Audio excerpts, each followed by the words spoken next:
देखिए, सदमा बर्दाश्त ना करने की वजह से उनकी हालत बहुत नाजुक है। उन्हें शायद जो उस दिन हुआ उसकी बजाय जो वो चाहती थी वो उन्हें याद है।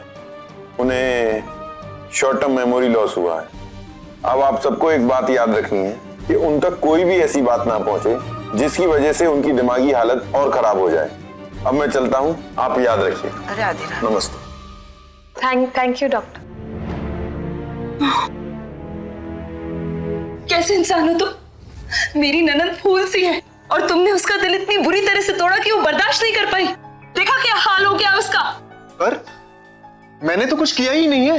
हैं? अरे वो फूल से बच्ची की याददाश्त चली गई और जे लड़का गगन कह रहा है कि इसने कछु ना किया है। अब का बच्ची की जान लेके मानोगे कि कछु किया है? हैं?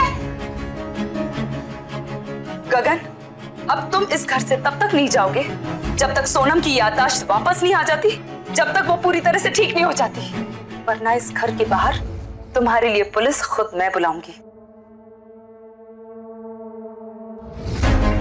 और आंटी जी, ये रिश्ता टीटू की तरफ से आया था, इसलिए इस दोष में आप सब भी हिस्सेदार हैं।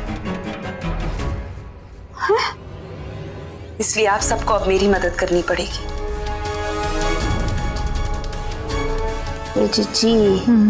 जी टीटू लल्ला की मदद घर से भारी पड़ गई।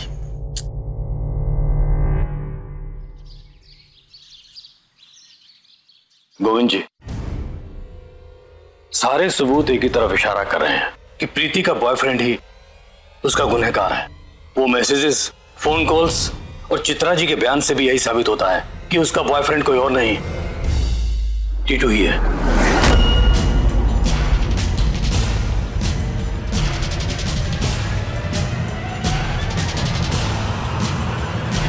अब ये सब कुछ तो होना ही था।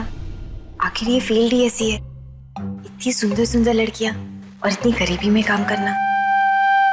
जी, अब विश्वामित्र भी अपने आप को मेनका से बचा ना पाए, फिर ये तो इंसान ही है।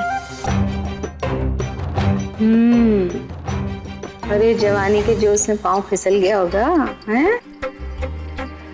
जीजी, हम क्या कह रहे थे कि टीटू लल्ला को अपनी गलती मान लेनी चाहिए। हाँ, ये ऐसे कैसे मान ले? मेरे लल्ला ने कछु किया ही नहीं है, तो मेरा लल्ला तो कुछ कर ही नहीं सकता। लेकिन ताई जी, सारे सबूत तो टीटू के खिलाफ आ रहे हैं।